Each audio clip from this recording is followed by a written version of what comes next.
Welcome to day 38 of reading through the Bible. Today we'll be in Leviticus chapters 6 and 7.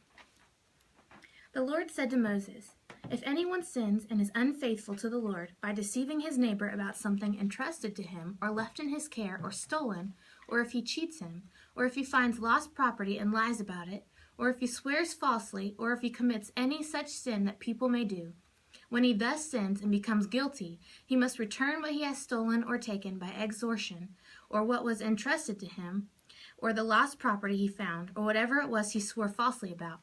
He must make restitution in full, add a fifth of the value to it, and give it all to the owner on the day he presents his guilt offering.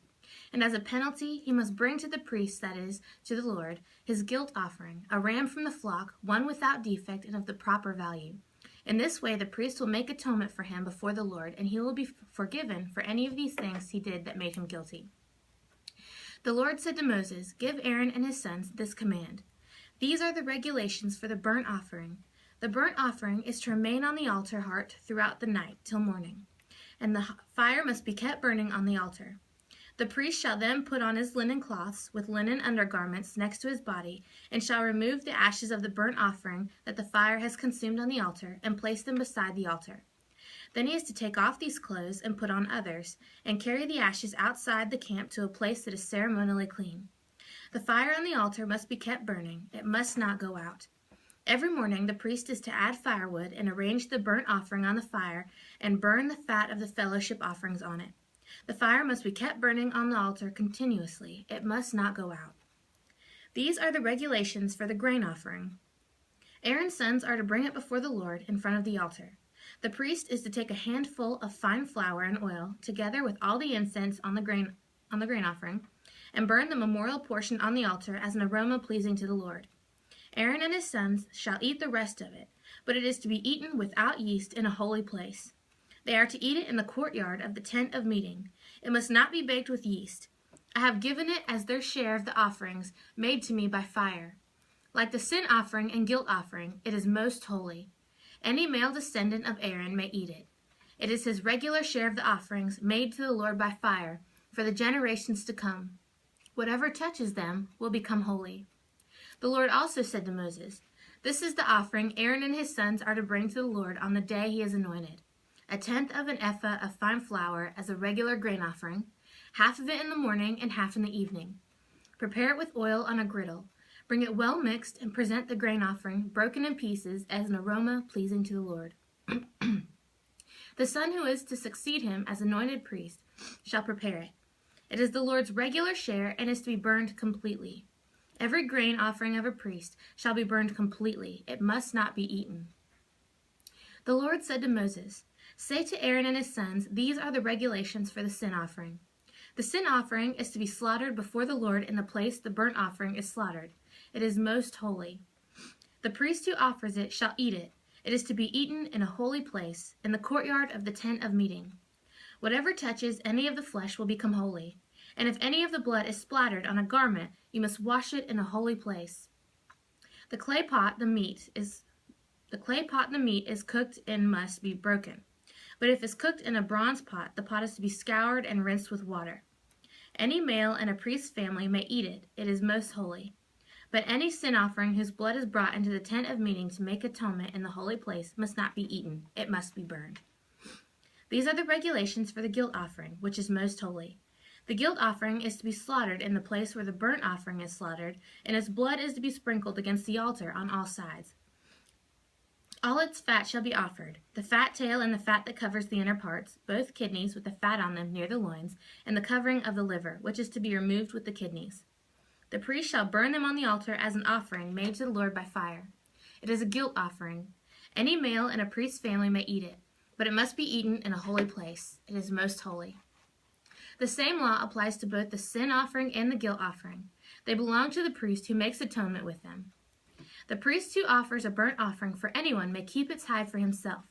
Every grain offering baked in an oven or cooked in a pan or on a griddle belongs to the priest who offers it, and every grain offering, whether mixed with oil or dry, belongs equally to all the sons of Aaron. These are the regulations for the fellowship offering a person may present to the Lord. If he offers it as an expression of thankfulness, then along with his thank offering, he is to offer cakes of bread made without yeast and mixed with oil, wafers made without yeast and spread with oil, and cakes of fine flour well kneaded and mixed with oil. Along with his fellowship offering of thanksgiving, he is to present an offering with cakes of bread made with yeast. He is to bring one of each kind as an offering, a contribution to the Lord. It belongs to the priest who sprinkles the blood of the fellowship offerings. The meat of his fellowship offering of thanksgiving must be eaten on the day it is offered. He must leave none of it till morning. If, however, his offering is the result of a vow or is a free will offering, the sacrifice shall be eaten on the day he offers it, but anything left over may be eaten on the next day. Any meat of the sacrifice left over till the third day must be burned up. If any meat of the fellowship offering is eaten on the third day, it will not be accepted. It will not be credited to the one who offered it, for it is impure. The person who eats any of it will be held responsible. Meat that touches anything ceremonially unclean must not be eaten. It must be burned up. As for the meat, anyone ceremonially clean may eat it. But if anyone who is unclean eats any of the fellowship offering belonging to the Lord, that person must be cut off from his people. If anyone touches something unclean, whether human uncleanness or an unclean animal or any unclean detestable thing, and then eats of any of the meat of the fellowship offering belonging to the Lord, that person must be cut off from his people. The Lord said to Moses, "Say to the Israelites, do not eat any of the fat of cattle, sheep, or goats. The fat of an animal found dead or torn by wild animals may be used for any other purpose, but you must not eat it. Anyone who eats the fat of an animal from which an offering by fire may be made to the Lord must be cut off from his people. And wherever you live, you must not eat the blood of any bird or animal. If anyone eats blood, that person must be cut off from his people." The Lord said to Moses, "Say to the Israelites, anyone who brings a fellowship offering to the Lord is to bring part of it as his sacrifice to the Lord. With his own hands he is to bring the offering made to the Lord by fire. He is to bring the fat together with the breast and wave the breast before the Lord as a wave offering. The priest shall burn the fat on the altar, but the breast belongs to Aaron and his sons. You are to give the right thigh of your fellowship offerings to the priest as a contribution. The son of Aaron who offers the blood and the fat of the fellowship offering shall have the right thigh as his share. From the fellowship offerings of the Israelites I have taken the breast that is waved and the thigh that is presented, and have given them to Aaron the priest and his sons as their regular share from the Israelites.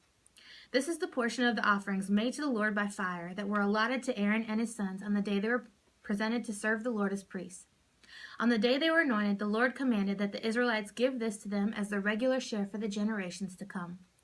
These then are the regulations for the burnt offering, the grain offering, the sin offering, the guilt offering, the ordination offering, and the fellowship offering, which the Lord gave Moses on Mount Sinai on the day he commanded the Israelites to bring their offerings to the Lord in the desert of Sinai.